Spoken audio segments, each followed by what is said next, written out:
안녕하세요. 행사 및 동아리 통합 관리 서비스 스페이스 클럽을 개발한 팀스컬의 발표를 맡은 김혜성입니다.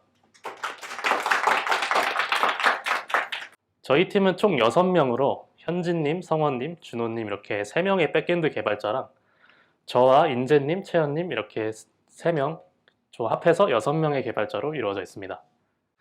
그러면 저희 팀에 대한 간략한 소개를 마치고 저희 프로젝트 기획 배경에 대해 바로 소개를 해드리겠습니다. 일단 저희 팀에 공통적으로 문제를 가장 깊게 이해하고 공감할 수 있는 대상이 대학생이라고 판단을 했습니다. 실제로 저희 대학 재학 중이신 팀원들도 많고 하기 때문에 그래서 대학생을 위한 서비스를 만들자라고 생각을 하게 됐고, 그 중에서 대학생활의 꽃이라고 볼 수 있는 동아리 활동에 대해 초점을 맞춰보니까 동아리 홍보는 에브리타임 같은 곳에서 또 동아리 신청은 구글 폼을 통해 받고 있는 것을 확인할 수 있었습니다.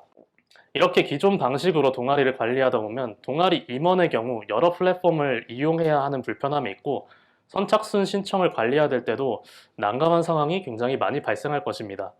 또 언제 신청이 마감될지 신청자에게 알려주기도 힘들 것이고요. 또 부원을 모집할 때는 합격 여부를 한 명씩 연락 주기도 힘들고 설문에 대한 질문을 하나하나 설정해 주는 것도 굉장히 번거롭게 느껴질 것입니다. 또 동아리에 가입한 멤버의 경우에는 여러 동아리에 가입하고 활동할 경우 어떤 일정이 우리 클럽에 있는지 확인하기 어려워서 일정을 확인하지 못하고 놓치는 경우도 종종 생길 것입니다. 그래서 저희는 동아리 행사 신청 및 관리, 그리고 동아리 일정과 멤버 관리까지 한 번에 할 수 있는 서비스가 있으면 좋겠다고 생각했습니다. 그래서 동아리 관리 플랫폼 스페이스 클럽을 개발하게 되었습니다. 그렇다면 어떤 방식으로 기존 문제점을 해결할 수 있는지 저희 서비스의 대표적인 기능을 관련하여 설명해 드리겠습니다. 첫 번째 주요 기능은 클럽과 현재 진행 중인 행사를 한눈에 확인할 수 있는 저희의 메인 페이지인데요. 좌측 사이드바에서 내가 가입한 클럽들의 목록을 확인할 수 있고, 메인 화면에서는 현재 올라와 있는 행사들을 카테고리별로 확인할 수 있습니다. 클럽 관리자의 경우에는 자연스럽게 우리 동아리의 행사를 홍보할 수도 있고, 일반 사용자의 경우에는 여러 동아리의 행사를 쉽게 참여 신청 가능하기 때문에 여러모로 장점이 있는 기능이라고 생각합니다. 지금 보시면은 웹 서비스를 PC 화면을 중점으로 개발했지만 모바일에도 반응형으로 개발하여서 두 가지 레이아웃을 제공하고 있습니다. 다음 주요 기능은 클럽 관리 기능입니다. 클럽에서 행사를 개설하면 진행되는 기간에 맞춰 달력 뷰를 통해서 언제 어느 행사가 이뤄지고 있는지 확인할 수 있고, 클럽의 관리자인 경우에는 클럽 정보를 수정하고 멤버를 클럽의 관리자로 임명하거나 멤버를 내보낼 수도 있습니다. 또한 관리자는 초대 링크를 발급받을 수 있는데요. 이 해당 링크를 통해 쉽게 다른 사람들을 클럽에 초대할 수 있습니다. 저희가 유튜브 채팅이랑 슬랙에 올려드린 것도 해당 초대 링크입니다. 기존에 우리 동아리 멤버들을 관리하기 힘들었던 점을 이를 통해 해결할 수 있을 거라고 생각합니다. 세 번째로는 행사별 맞춤 템플릿 기능입니다. 클럽의 관리자는 공연, 홍보 이벤트, 모집 공고, 클럽 일정 이렇게 4가지 카테고리별로 행사를 개설할 수 있는데, 카테고리별로 어떤 정보가 필요한지 템플릿을 저희가 미리 정해서 제공하기 때문에 이에 맞춰 항목을 하나씩 채워가기만 하면 쉽게 행사를 개설할 수 있습니다. 그래서 카테고리별로 형식에 맞춰서 정보를 작성하고 나면은 사용자에게 필요한 설문 폼에 대한 질문을 작성할 수가 있습니다. 이때 카테고리별로 저희가 자주 쓰이는 질문을 사전에 정의해 두었는데, 예를 들어 모집 공고 같은 경우에는 MBTI, 나이, 성별 등에 해당합니다. 이런 질문들을 간단한 클릭으로 추가할 수 있게 만들었습니다. 물론 저희가 준비한 옵션 이외에 필요한 질문이 있다면 사용자 지정 옵션을 통해 사용자가 직접 질문을 작성할 수도 있습니다. 관리 기능이라는 게 있는데, 관리 기능 체크하면 받은 참여의 신청에 대한 관리를 할 수 있습니다. 이에 대한 자세한 설명은 뒤에서 이어서 하겠습니다. 그렇게 성공적으로 행사를 개설했다면 일반 사용자 또는 클럽의 멤버들은 관리자가 형식에 맞춰 입력한 정보들을 쉽게 레이아웃을 통해 확인할 수 있고 행사를 신청할 수 있습니다. 신청 정원이 설정된 행사라면은 설문 폼 작성을 제출한 시점으로 정원에 해당하는 인원만 선착순으로 신청을 받게 됩니다. 기존의 선착순 행사를 개설하기 힘들었던 점을 이 기능을 통해 해결할 수 있겠죠. 이제 관리자는 사용자들이 제출한 설문 폼에 대한 답변을 확인할 수 있습니다. 만약 아까 말씀드렸던 관리 모드가 활성화된 행사라면 여기서 관리자는 신청자의 신청을 취소하거나 확정시켜 줄 수 있습니다. 여기까지가 저희 서비스에 대한 핵심 기능에 대한 설명이었고요. 이제 저희 팀 규칙에 대해 설명을 좀 해드리겠습니다. 프로젝트 진행을 하면서 일정을 준수하고 서로 감정적인 마찰을 피하기 위한 크고 작은 규칙들인데요. 재밌는 건 굳이 이전에도 말했지만 이라는 단어를 사용 금칙어로 설정한 것입니다. 굳이라는 단어를 쓰고 아차하는 팀원들의 반응을 보는 게 좀 재밌었던 부분이었습니다. 그리고 저희 팀에 저를 포함해서 현재 대학에 재학 중인 팀원도 있고 온라인 작업이 주를 이뤘기 때문에 비동기 소통을 적극 활용했습니다. 비동기 소통은 슬랙을 통해서 동기적으로 스크럼 및 회의 진행은 겟더를 통해서 실시간으로 진행했습니다. 또한 규칙 및 기획에 대한 공통적인 이해를 돕기 위해 노션의 목표, 유저 스토리, QA 내용 등을 문서화했습니다. 이렇게 많은 회의도 진행됐었는데 회의에 정한 내용도 있지 않기에 회의록도 꾸준히 작성을 했습니다. 그리고 스프린트와 스크럼은 지라를 통해 관리했는데 특정 이슈는 해당 티켓의 댓글을 통해 소통하여 정보가 여기저기 분산되는 것을 방지하고자 했습니다. 네, 지라의 티켓을 통한 API 구현 작업의 결과는 API 독스를 통해 확인할 수 있었습니다. API 독스 작업이 가장 최우선시되어서 프론트, 백엔드 간의 작업 진행 속도에 격차가 없게 만들었습니다. 네, 다음은 저희가 프로젝트 일정을 어떻게 계산하고 진행했는지에 대한 설명인데요. 저희 일정은 크게 기획, 개발, QA 세 부분으로 나눌 수 있습니다. 기획 단계에서 구현할 기능들의 우선순위를 정하고 개발 단계에서 우선순위 순으로 총 4개의 MVP 모델을 선정했습니다. MVP 개발을 완료할 때마다 테스트를 걸쳐 오류를 해결하는 과정도 거쳤습니다. 일정 달력을 보시면 여기 3, 4차 테스트라고 써 있는 걸 확인하실 수 있는데 저 기간이 바로 그 MVP 모델을 완료하고 테스트에 해당한 기간입니다. 마지막 기능 고도화 및 QA 기간에는 프론트, 백엔드별 고도화 기능을 설정하고 다 같이 모여서 총 5번의 QA를 진행했습니다. 정말 다양한 상황을 가정하고 에러를 수정했는데 실제 저희 서비스를 이용하시다 보면은 정말 많은 상황을 고려하고 에러를 잡았구나라는 것을 느끼실 수 있을 겁니다. 네, 다음은 저희 기술 스택에 대한 설명인데요. 리액트와 타입스크립트를 사용하여 타입 안정성과 유지 보수 용이성을 확보했고 10스택 쿼리를 사용해서 서버에 대한 상태를 분리하여 관리했습니다. 그리고 비동기적 백엔드와 프론트 작업을 위해 MSW도 도입하였습니다. 이거는 백엔드 스택인데요. 자바 17과 스프링 부트 3 버전을 사용하여 개발하였고 DB로는 RDS의 MySQL을 사용했습니다. 문서화는 스프링 레스트 독스를 사용했으며 GitHub 액션과 AW 서비스를 이용해서 자동 배포 환경을 설정해서 반복적인 배포 작업 시간을 줄였습니다. 다음은 저희 프론트와 백엔드별로 개발 이야기를 조금 해볼까 하는데요. 저희는 개발하면서 만났던 고민들과 해결하는 과정을 모두 개발 일지로 남겨서 서로 팀원들끼리 공유하고 문제를 같이 해결하는 과정을 거쳤고요. 또 모든 PR의 전 팀원들이 리뷰에 참여하도록 해서 어려움을 공유하고 해결하기도 했습니다. 저는 개인적으로 코드 리뷰를 주고받는 걸 즐기는 편인데 저희 팀원분들도 적극적으로 리뷰에 참여해 주셔서 매 PR마다 열띤 토론의 장이 열렸습니다. 너무한 거 아닌가 싶을 정도로 물고 늘어진 적도 있는데 다행히 팀원분들이 잘 이해해 주셔서 감사하게 생각하고 있습니다. 다음은 개발하면서 고민한 내용에 대한 건데요. 첫 번째 고민은 토큰이 만료되고 재발급 받는 과정에서 어떻게 사용자의 토큰을 항상 최신화로 유지할까에 대한 것이었습니다. 여러분들도 이번에 소셜 로그인 같은 걸 구현하면서 토큰을 많이 사용하셨을 텐데 저희 팀은 엑시오스의 인터셉트를 활용해서 토큰 인증이 필요한 모든 API 내에 공통적인 토큰 관리 처리를 해주었습니다. 어세스 토큰이나 리프레시 토큰이 각각 만료되었을 때 처리와 재발급 받는 과정, 또 API 요청을 보낼 때는 스토리 에즈에서 최신 토큰을 가져와 요청 헤드에 넣는 과정을 공통적으로 인터셉트를 통해 처리했습니다. 이 부분은 제가 담당한 부분인데 실제로 저희 팀원분들이 개발하실 때 토큰에 대한 관리를 신경 쓰지 않고 개발해도 되었기 때문에 개발 효율이 굉장히 상승했던 작업이라고 생각합니다. 또 두 번째 고민은 권한별로 페이지 접근을 막는 것에 대한 건데요. 저희 서비스에는 비로그인 유저, 클럽 멤버, 클럽 관리자 이렇게 총 3가지의 권한이 존재합니다. 각 권한별로 접근할 수 있는 페이지가 다르기 때문에 다른데 예를 들면 클럽 멤버는 클럽 관리 페이지에 접근할 수 없어야 합니다. 저희 이더대로만 사용자가 서비스를 이용한다면 권한이 없는 페이지에 들어갈 일은 없겠지만 아무런 장치도 해놓지 않는다면 URL을 직접 치고 들어가는 것을 막을 수는 없습니다. 따라서 저희는 프라이빗 라우터를 설정해서 각 페이지에 접근할 때마다 해당 페이지에 대한 권한을 묻는 API를 요청해서 권한이 없는 사용자라면 경고 메시지와 함께 적절한 페이지로 이동시켜주도록 만들었습니다. 각 페이지에서 따로 API 호출을 하는 것이 아닌 라우터 단에서 권한별로 children을 통해 묶어주어 페이지 안에서 권한에 대한 관심사를 분리했습니다.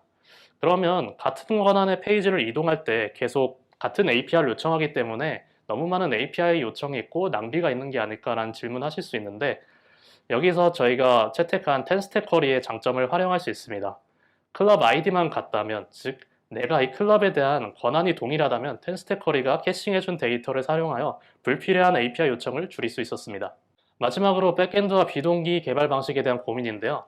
앞서 말씀하였던 것처럼 저희는 4번에 걸친 MVP 모델을 설정하고 테스트 과정이 있었기 때문에 API가 완성되기 전 해당 API 관련된 프론트 작업이 필수적으로 이루어져야 하는 상황이었습니다. 그래서 저희는 MSW를 채택했고 API 명세를 가장 최우선 작업으로 선정하고 그에 맞춰 가상 API를 호출하는 방식으로 개발을 진행했습니다. 미리 더미 데이터를 쌓아두고 적절한 리스폰스를 설정하여 API가 완성되기 전 프론트 개발을 원활하게 진행할 수 있었습니다. MVP를 완성하고 테스트를 진행할 때 워커를 끄기만 하면 됐기 때문에 실제로 API 변경하는 과정도 굉장히 쉬웠습니다. 다음은 백엔드의 개발 이야기인데요. 백엔드 또한 적극적인 코드 리뷰를 통해서 함께 소통하고 프로젝트를 진행했습니다. GitHub을 통해서 팀원들과 협업하면서 특히 신경 썼던 부분이 브랜치 형상 관리인데요.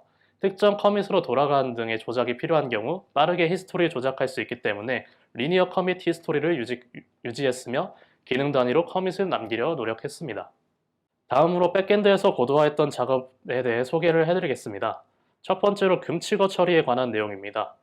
클럽 생성뿐만 아니라 행사 게시글 작성하거나 유저 닉네임을 변경하는 등 사용자의 입력을 받는 곳에서는 비송어 필터링을 최대한 적용하여 금치거를 선제적으로 예방했습니다. 화면에선 여기 까맣게 모자이크 처리한 부분이 비속어인데 저렇게 비속어가 포함된 경우 에러 메시지를 띄워줍니다. 어플리케이션을 실행할 때 초기화 메소드를 딱 한 번만 동작하게 해서 금치거 목록을 메모리에 저장하고 그 후 필요할 때마다 검증 로직을 수행하고 비속어 감지 시에 로깅을 하여 감지된 내역을 남기게 하는 방식으로 진행했습니다. 자, 두 번째 기능은 고도화 기능은 사용자의 행사 신청 및 취소 처리입니다. 해당 기능에 대해서는 총 3가지의 고민사항이 있었습니다. 첫 번째는 관리 모드 여부에 대한 따른 신청 취소 처리, 두 번째는 행사 취소 재신청 처리, 마지막으로는 동시에 행사 신청 처리입니다. 관리 모드를 설정한 경우에는 관리자가 승인한 경우 신청 및 취소 완료대로 하도록 하였고, 관리 모드를 설정하지 않은 경우에는 바로 신청 및 취소 완료하도록 구현했습니다. 행사 취소 후 재신청에 관해서는 사용자가 취소 완료 상태인 경우에 재신청이 가능하도록 했습니다. 마지막으로 동시에 행사를 신청한 경우 비관적 락을 통해 동시성 처리를 하여 정해진 정원이 초과했을 경우 신청이 불가하도록 막았습니다. 마지막으로 이메일 알림에 관한 내용인데요. 저희 서비스 특성상 알림 기능이 있을 때 사용자가 편의성이 올라간 경우가 많아서 메일을 통해 알림 기능을 구현했습니다. 예를 들어 최초 저희 서비스에 가입할 시 다음과 같은 안내 메일이 발송됩니다. 저희가 채팅에 올려드렸던 초대 링크를 통해 저희 서비스에 가입하시면 카카오 이메일을 통해 해당 메일이 도착해 있는 것을 확인하실 수 있을 겁니다. 네, 회원 가입뿐만 아니라 행사 신청 및 취소에 대한 승인을 하는 상황 등에서도 메일을 발송할 수 있게 템플릿을 선택하고 동적으로 내용을 커스텀할 수 있게 구현했습니다. 또한 메일 전송 실패에 대한 폴백으로 메일 전송 실패 시 에러 로그를 남기고 수동으로 실패한 메일들에 대해서 재전송할 수 있는 기능 또한 만들었습니다. 네, 다음은 저희 시연 영상을 보여드리도록 하겠습니다. 네, 최초로 카카오 소셜 로그인을 통해 저희 서비스에 가입을 할 수 있고요. 여기서 추가적으로 최초에는 이름과 연락처를 추가적으로 받습니다. 가입이 완료되면 저희 메인 페이지의 행사들을 조회할 수 있고요. 이렇게 카테고리별로 공연, 홍보, 모집 공고 순으로 어떤 행사가 지금 올라와 있는지 확인할 수 있습니다. 다음은 클럽 관리자가 어떻게 사용할 수 있는지 안내해 드리겠습니다. 자, 클럽 생성하기 버튼을 통해 클럽 제목과 간단한 소개를 입력하고 클럽 메인 이미지를 또 설정할 수 있습니다. 클럽이 개설되면 행사를 생성할 수 있는데요. 모든 행사는 클럽이 주체로 개설할 수 있게 됩니다. 이번엔 공연 카테고리를 한번 생성해 보겠습니다. 공연 카테고리 선택하면은 저희가 미리 맞춰놓은 템플릿이 나오고요. 이 템플릿에 맞춰 해당 정보들을 하나씩 채워가면 행사를 쉽게 개설할 수 있습니다. 자, 다음을 누르면은 이 신청자에게 설문조사 질문을 설정할 수 있는 화면이 나옵니다. 다음은 관리 모드를 사용할 때와 안 할 때 비교고요. 이 전체적인 폼에 대한 설명을 입력하고 저희가 미리 설정해둔 폼 옵션에 대해 추가를 할 수 있고요. 이렇게 사용자 지정으로 질문을 생성할 수도 있습니다. 지금 공연이기 때문에 인원수와 입금자명 같은 옵션을 저희가 설정해 놨습니다. 자, 이렇게 행사를 개설 완료하면은 행사 상세를 볼 수 있고요. 이제 사용자들이 그 행사에 대한 신청을 완료하면은 신청한 폼은 관리자가 확인할 수 있습니다. 이렇게 상태를 확인으로 해서 신청 확정을 시켜줄 수도 있고 들어온 신청에 대해 취소를 해줄 수도 있습니다. 그리고 관리자는 행사 삭제까지 가능하게 만들었습니다. 다음은 클럽 관리 부분인데요. 클럽 이름을 수정할 수도 있고 아까 만들었던 클럽 소개를 수정하게도 만들 수 있습니다. 클럽 배경 같은 경우에도 쉽게 수정할 수 있죠. 그리고 초대 링크는 생성을 하고 간단한 버튼으로 복사할 수 있게 만들었습니다.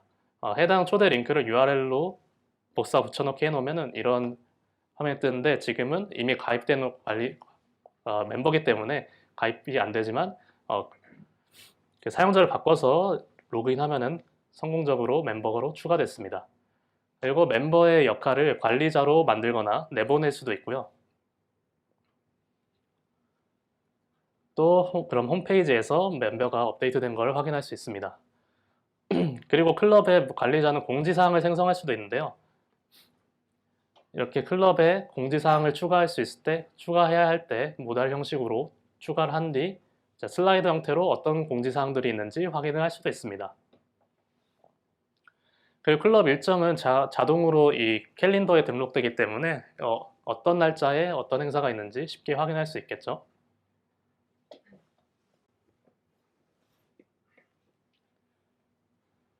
또 마지막으로 관리자는 클럽을 삭제할 수까지 있습니다.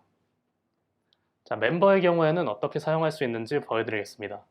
자, 멤버의 경우 홈에서 어떤 멤버가 있는지 어떤 공지사항이 있는지 확인하고 일정에서 우리 클럽이 이런 행사들이 있구나 라고 확인할 수 있겠죠. 자, 아무런 클럽도 가입되지 않은 일반 사용자의 경우에는 메인에서 어떤 행사들이 있나 확인하고 참여 신청할 수 있습니다. 이렇게 참여 신청을 하면은 미리 설정한 설문조사에 대해 답변을 작성해야 합니다. 답변을 작성하면은 성공적으로 신청이 완료됩니다. 다음은 공연인데요. 여기는 한 명이 2장까지 예매를 가능한 행사고요.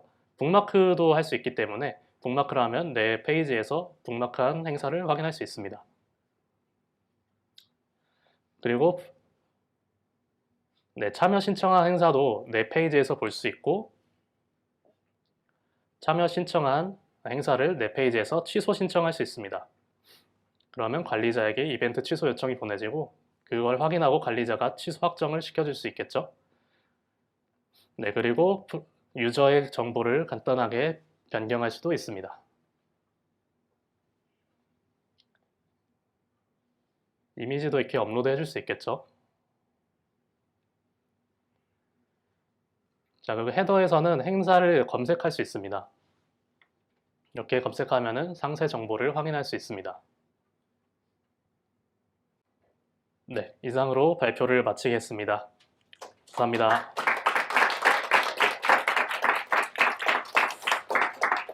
네, 질문 있으면 해주시면 감사하겠습니다.